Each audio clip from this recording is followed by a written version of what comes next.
Welcome back, and today we are playing out the Fox-3 Slinger at 9.0, the J22M.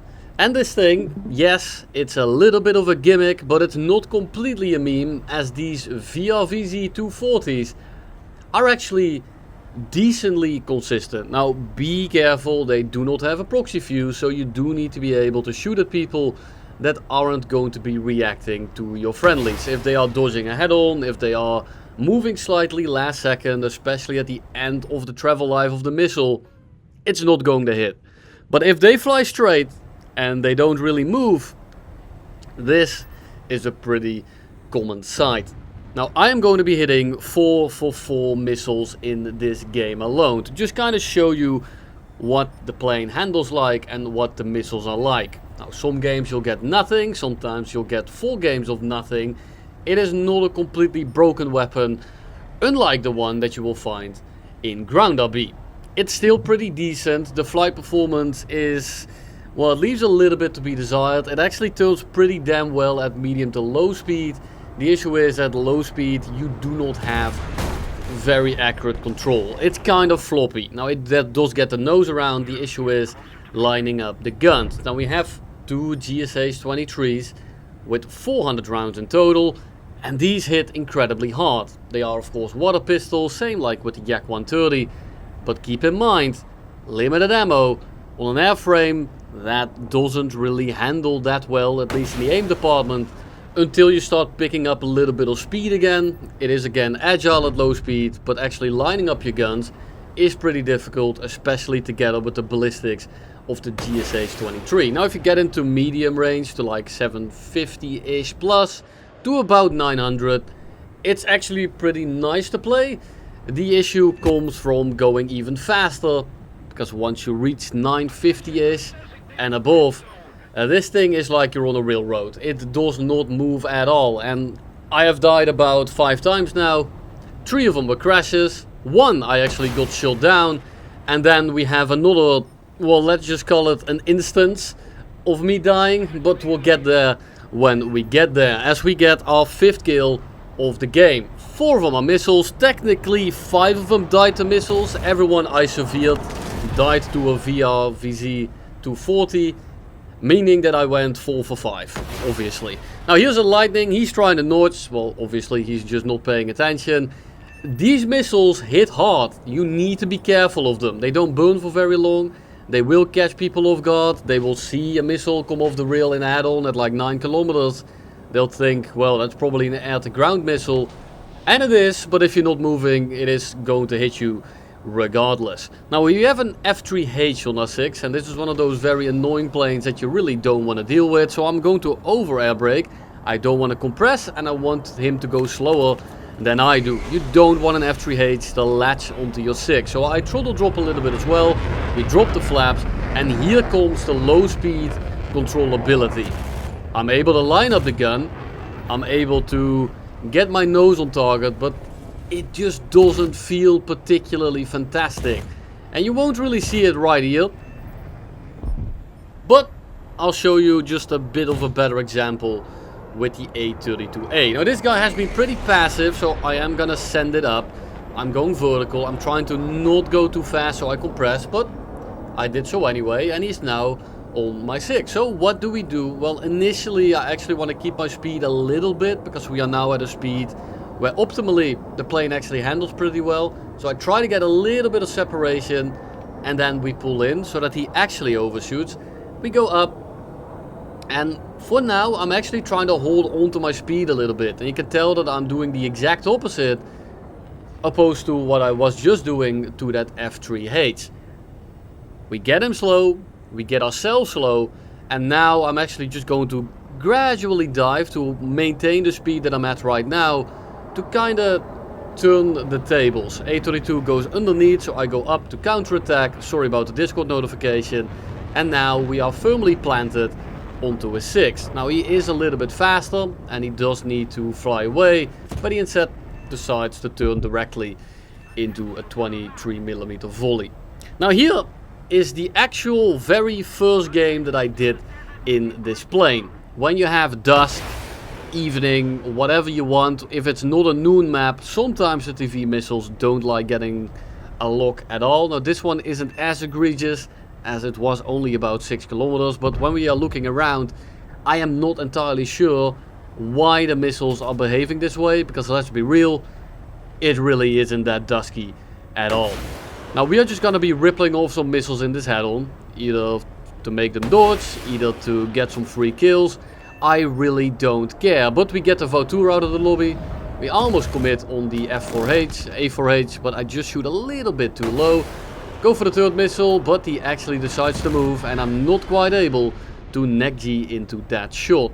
Would have been a fantastic game if I did, but alas, I am slightly washed. So we have an F3H above us. I'm just going to be ignoring him mostly. He doesn't look to be really going for me right now, and the F84F on the right, I mean, not really a threat whatsoever. So I am instead going to be cleaning up the 3 guys that are riding the F or the Yak 130. We have 3 Sabres here, an A5 and an F model and another F model, and these are planes that I can somewhat handle. The issue is that I need to make high speed passes, because if I merge at like 9 to 850, well, they are just going to turn my asshole inside out, so I need to keep my speed. But when I keep my speed, I don't have the controllability to line up my gun. I don't even have the controllability to really pull out of the way of one of these buildings, and I'm probably going to slam right into one. So engaging these guys is a little bit tricky, but they are in a 1v3 against someone else. They are losing a lot of airspeed, meaning that I'm actually able to make passes, because these guys just are not fast enough. And there you saw the first example of making high speed passes. It is just a bit of a brick. Here comes the premium F-35. No, not that premium F-35. That's not in the game. Yet, at least. So we head on him. He is never going to be pulling out. It's a premium Sabre. He will full commit, and he will take these missiles straight to the forehead. We then third party the other Sabre. Pretty standard kill. But this is the kind of gameplay that you should expect from this vehicle. The acceleration is pretty good. The top speed is appalling, and sitting at your top speed makes your plane basically unable to be moved. So overall, it is not a fantastic package. It's the same as the IAR 93, but that doesn't really mean anything. The only real selling piece here are going to be the guns, the medium speed performance, as well as the very funny missiles. Now here's an F40. I was trying to latch on, but I'm going a little bit too fast. I was trying to get to him before my teammates do, and because of that, well, I overcooked it a little bit, and I ended up basically overshooting. Now we have plenty of friendlies around, so I don't really have to worry about it all too much.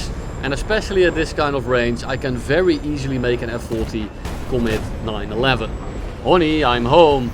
And we go into the next match. You can tell that I've already wasted 3 missiles. Not trying to cherry pick, just trying to show you interesting gameplay.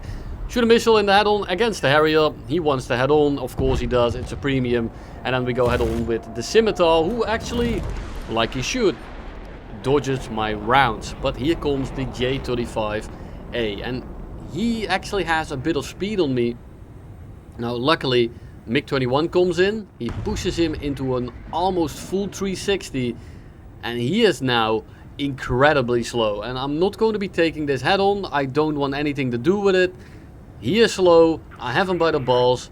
The longer I wait, the smaller my advantage becomes, so I rather just actually wrap it up as quickly as possible without any risk, which means that I have to wait a singular loop, deny him the head-on, and then as he is falling down back from the heavens, we just kind of lay a blanket and tuck him straight into bed. And there is going to be kill number 2.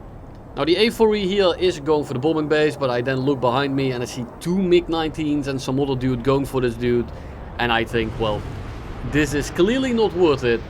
I am not going to be flying behind him. Then we have the F2 Sabre in the middle of the map, who is busy in a dogfight with Ripjaws.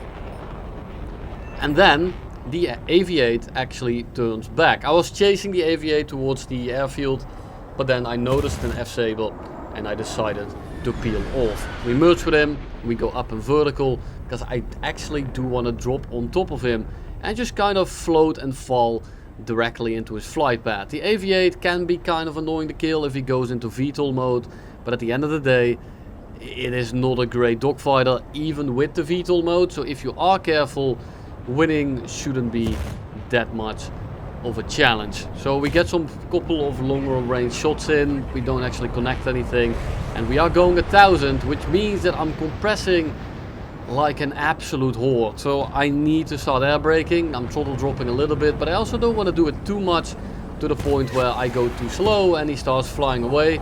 Now he is just rolling around, and as I always say, if you're simply rolling around and not gaining any position, and you see this all the time with AA runners, well, you're not actually getting anywhere.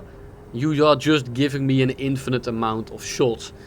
Now here comes the lightning. He has been camping the base for a little bit, so I am just going to give him my ass and hope that he latches on. And luckily, he actually does. Now he does it in a way that I didn't really expect. It doesn't really matter, because I should still be able to get out of his nose very easily. But I'm just going to be trying to sit within his turning circle as I am trying to line up my guns. Now here I almost could have shot him, but low IES, not quite able to line up where I wanted to, and he is going vertical with the enormous power that he has, at least over me.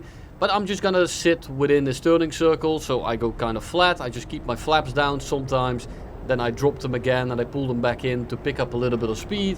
But I'm just doing that to feather my position and try to hang behind him. And then he actually pulls back up, we line up the shot, and as we squeeze the plane in itself is pretty okay. It's a bit of a meme pick, at least in RRB. It definitely has its uses, and it really only works because no one knows how these missiles work. But it does have a use even without the missiles that I will try to showcase in the next 2 games. It's perfect, definitely not, and the issue really comes from the fact that it doesn't have a proxy fuse and that the nose just doesn't like to pull around. So how are we going to be playing this game? Well, it's low cloud coverage, so I'm going to be rippling off as many missiles as quickly as I can, because they aren't going to be reliable and they do hinder your flight performance a little bit. As I missed that shot, that was clearly only because I have a missile on one wing that kind of offsets the weight. It's not because I just simply can't aim this thing. So we dive into the clouds, we miss the F-86K, and we try to rejoin the fight in the middle here, because that's where people are actually going to be somewhat slow. You either want to 1v1 enemies, or you want to third party them. Any other engagement is really not that good for you. The plane just doesn't have the carrying capabilities of something like a CL-13B, a G91Y, a Yak-130. You know, planes like that just completely blow this thing out of the water. But it's still manageable because we have the gun, because we have the missiles, and actually there isn't anything else, because we have those 2 things. And of course, that means that we have to select our targets pretty carefully. F9F, busy with someone else, hold the trigger down, turn his asshole inside out as I try to follow the F-86K with my whopping 8 Gs of pull at 1060. The high speed compression really is the thing that breaks this plane, that just makes it so that it's kind of mid. Luckily, we can shoot people from 1.5 kilometers because we have funny ATGMs.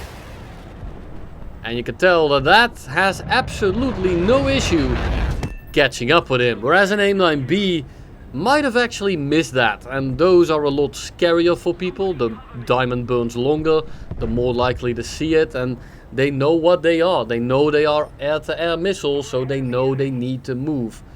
Whereas with these, a lot of people just think, oh, that's an ATGM, that's not going to hit me, and then they just implode. Now we all love MILF in chat, flying a CL-13 Mark IV, killing howitzers.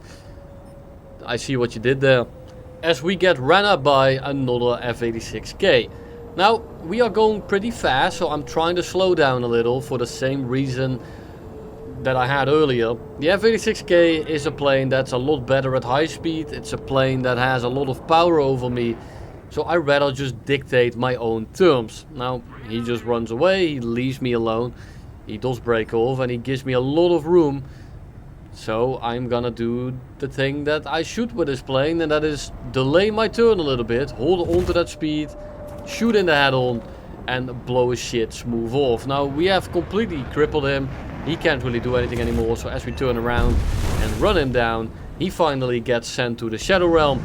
And then we look for the last dude, which is actually a Nighthawk Tua. And I know how dangerous this thing is. I personally go positive in my air-to-air KD with the F-117.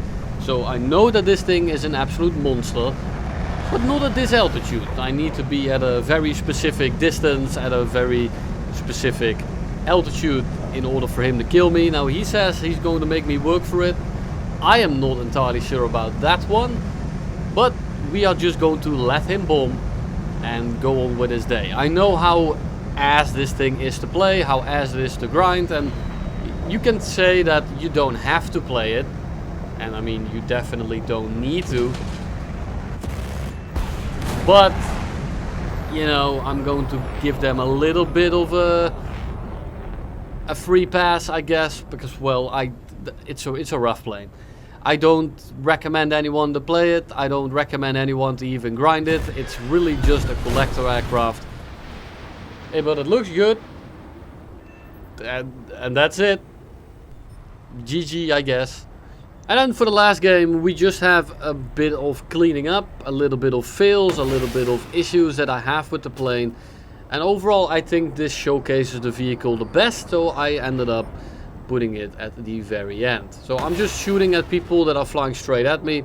A4Bs, A4Es, they are perfect contenders because they mostly line up their head-on at like 4 kilometers. Which means that I can just shoot it their way and they are gonna continue flying straight at it. A4Es are incredibly easy to nail with these missiles because people just, they don't react. It's like they see the diamond and they're like, yeah, that's probably for air to ground.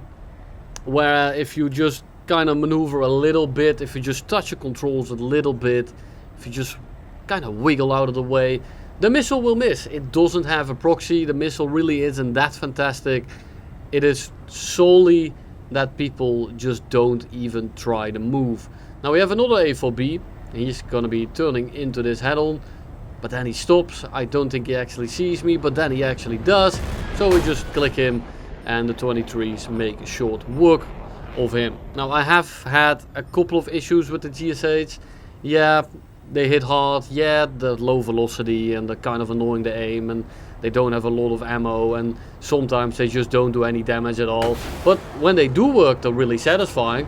Shoot that way too high. But the thing is with the cannons, about 2 or 3 times now, point blank reversals, I would hit someone and it would just give me a hit. And when you're playing a plane like this, that is incredibly unfortunate. Now we have an F3H here, he's in the clouds. I'm going to be trying to pre-aim him. Not quite able to, and he is just a bit too fast, so I can't even line it up from here. But then I noticed that he actually managed to ram off his wing on the dude that he just killed with an AIM-7C. So he is actually out of the lobby anyway, and we don't have to worry about him anymore. And that's good. The F3H is a plane that you really don't want to deal with in this, because it is faster. The acceleration is, well, it doesn't really matter because it is so much faster, and at high speed it's able to pull its nose around. And then it also loses all of its speed, so it can actually park itself onto your 6. And the best you can get away with is kind of yo-yo it. Now you saw the reversal at the start of the game. It basically cost me all my airspeed because he auto air brakes me as well. And he can then choose to also lose even more speed as we put this guy on the t-shirt. F3H is a plane that you don't want on your 6. Make sure that you deny that angle entirely and try to at the very least push a 90-degree side-on aspect directly on your 6 is often pretty bad news. Now the Vautour on my 6 is gonna try to loop with me, so I'm just going to let him. I'm going to be diving out, straightening out and getting away from here to pick up a little bit of speed, as I have a Saab 105 that is just hosing this Vautour. Now he's missing everything, but he is at least keeping him somewhat distracted. At least so I thought, because this guy just doesn't even care and he's still turning after me. So I am just waiting for him to start slinging missiles my way. So I'm pre-flaring, even though he doesn't even have any IR missiles. But that's besides the point. We no longer have 67 flares, which means that we are getting a bit of a downgrade. My plane is going to be harder to aim now. That is a debuff that Guardian assigned. So when I do miss, it is not my fault. We go head on, he moves out of the way. And we just kind of turn after him. Now I see two other guys. I see the Vautour, I see the Saber. So I'm just going to turn around. I'm going to maintain about 900. And I'm going to be trying to go head on with him. And here I get one of the easiest shots in the world. But unfortunately, because I now have 64 countermeasures or flares, I am going to be missing that shot due to some Gaijin interference. So we loop on over. He actually decides to turn back, which allows me directly onto a 6. Which just kind of means that I get to shoot at him completely for free. So we take his wing off, we set him on fire, and we continue towards the next guy. Vautour comes head on. I'm not partaking in that in the slightest. But now we're in the stage of the match where minimum fuel Vautours need to start going R to B. And you can tell that this guy is trying to get away here, so I'm actually gonna cut him off by flying to the right, because I was expecting him to do so. I was expecting him to fly towards the base, and that's exactly what he does. And every time he turns a little bit closer, I'm gonna have an easier time. So we manage to shoot over him, we get very close to him, and at this point, well, if you're gonna fly perfectly straight, even with 64 flares, I'm not gonna have much of an issue in clicking you out of the air. And that's basically all I have for you today, as the last two guys land and leave and finish up the game that way. Thank you very much for watching, and I'll see you in the next one.